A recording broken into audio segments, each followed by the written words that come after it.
Hey guys, welcome to another episode of Illustration Masterclass. Today we're looking at the Chinese artist Terry Wei, or Wei. I'm not exactly sure how to pronounce that, but this guy is a total badass. And we're going to go through a couple of different images. We're going to do a breakdown like we usually do.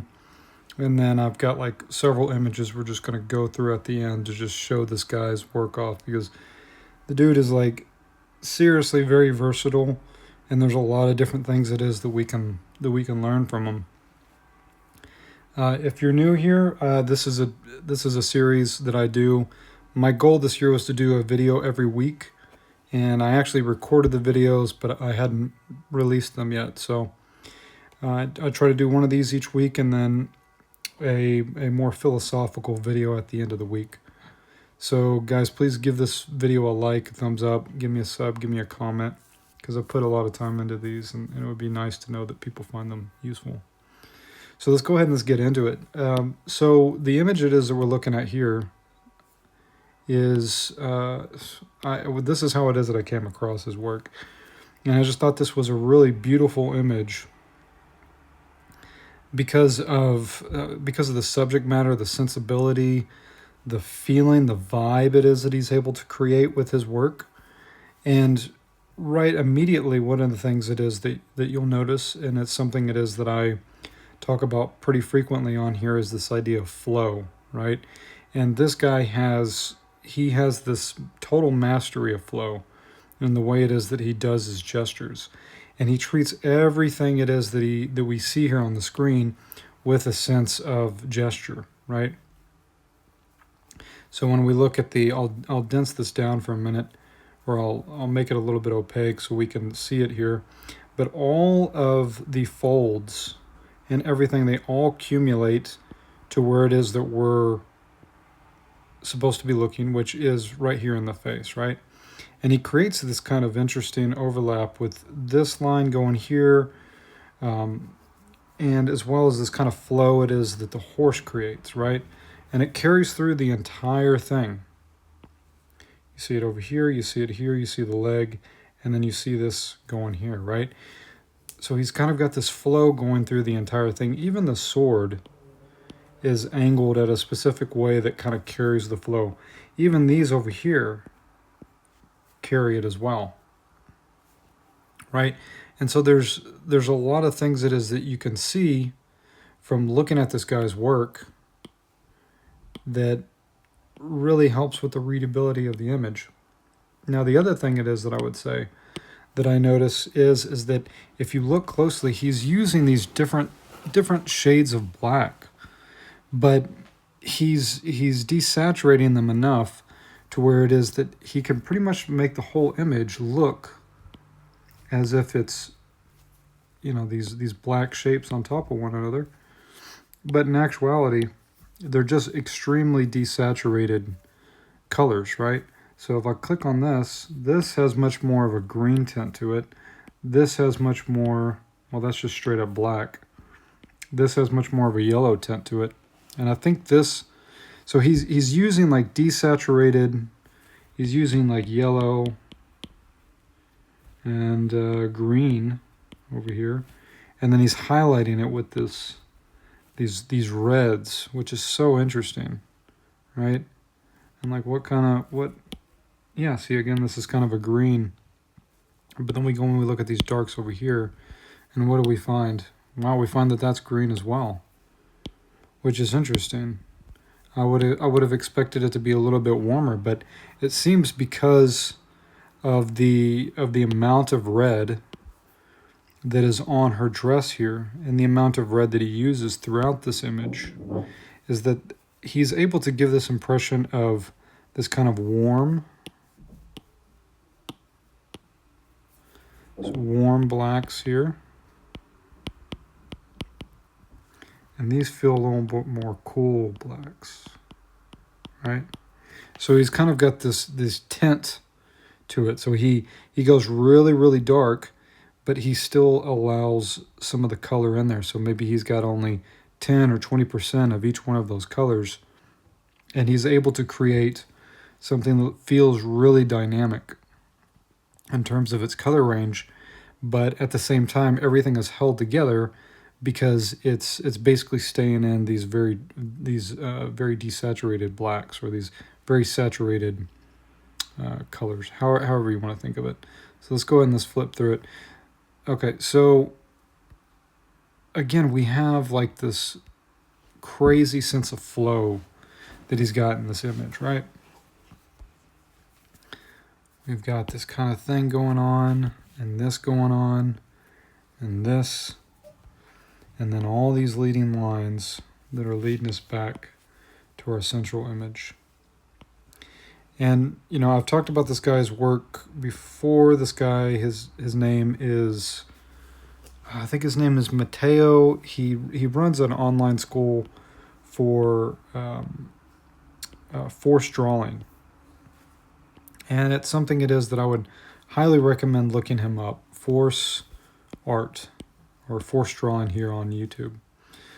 Because he really gives you a really clear idea of how it is that you can create a dynamic image just by using the different shapes, right? So if you look at these shapes, let me erase this real quick and actually explain what it is that I'm doing. If you look at these shapes like this right here, notice that there's kind of this shape that's going like this, and it kind of has this sense of something pushing through, right? Same thing here. Same thing here, right? He's kind of got this force that's pushing down. And that's because he's using this kind of curve. He's creating this curve, and then on the other side of that shape, so if we just trace this out here, just like this, and then we get rid of it, he's doing this kind of thing. He's got this kind of curve shape, and then he's got like the other side is indented. So this is kind of creating a push down, and then this is creating this kind of concave shape on the other side. And he's kind of doing the same thing here in a much more subtle way. Right? So we'll go ahead and we'll go through the next images here.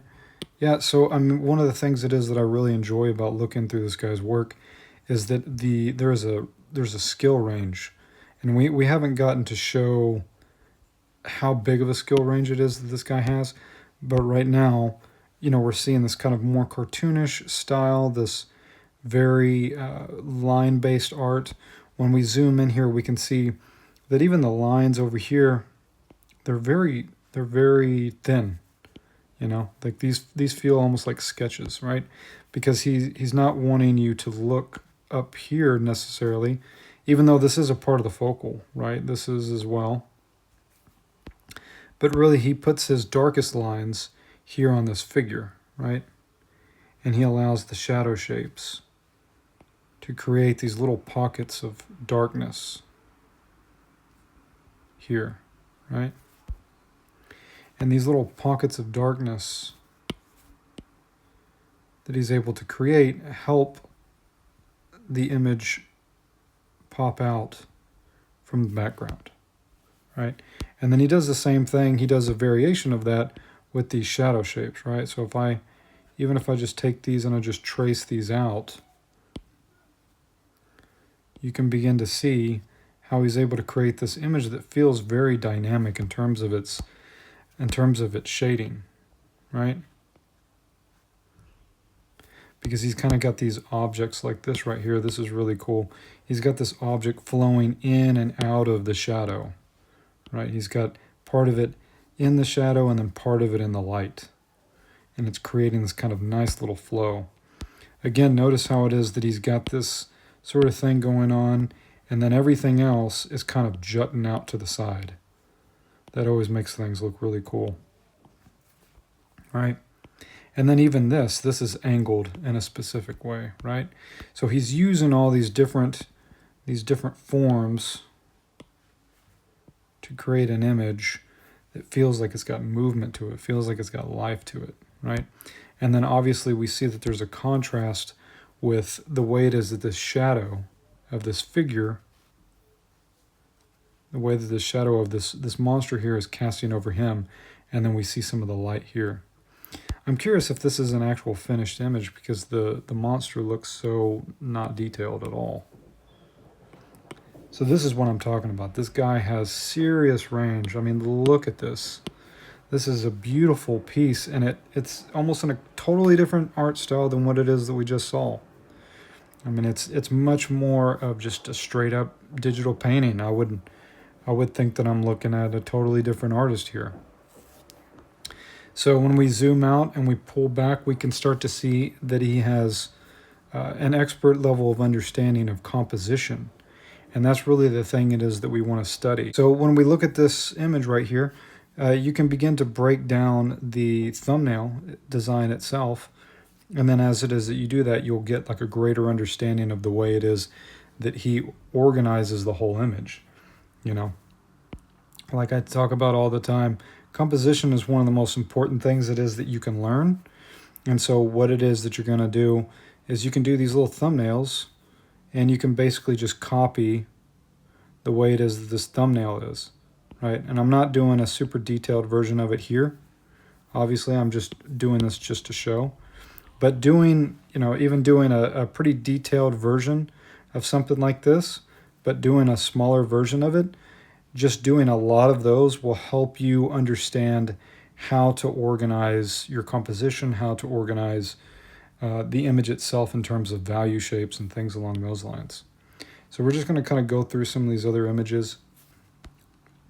Yeah, I mean, like, this is a perfect example of what I'm talking about. Like, if you just go through and you look at this guy's compositions and the way that he organizes his images, right? He's got everything over here in this quadrant, right? Everybody knows about these quadrants.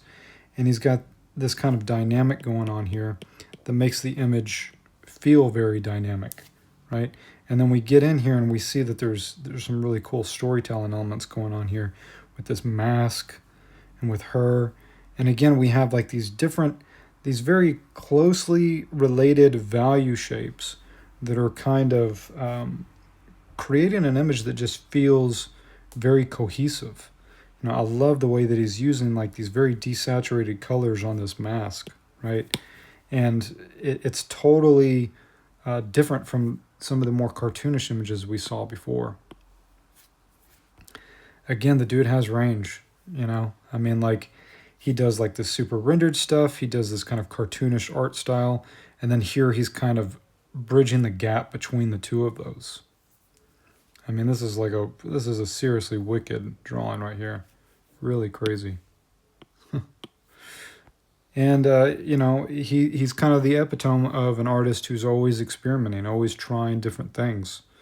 I love this line art of this red line art that he's using to create the details on the face and whatnot. And then he has this very detailed face going on here. But then everything else feels very flat. It feels very geometric, right? It feels like these are all very flat shapes, especially like this white here, right? Really beautiful work. And we'll go ahead and we'll end it on this. Such a badass image. Yeah, so thanks guys for checking out this video. As usual, all the links to this guy's content, anything it is that I found, socials and stuff like that, they're in the link in the description below. So check those out. Let me know if there's any artists you'd like for me to look at. And thank you guys so much for checking this out. Take care.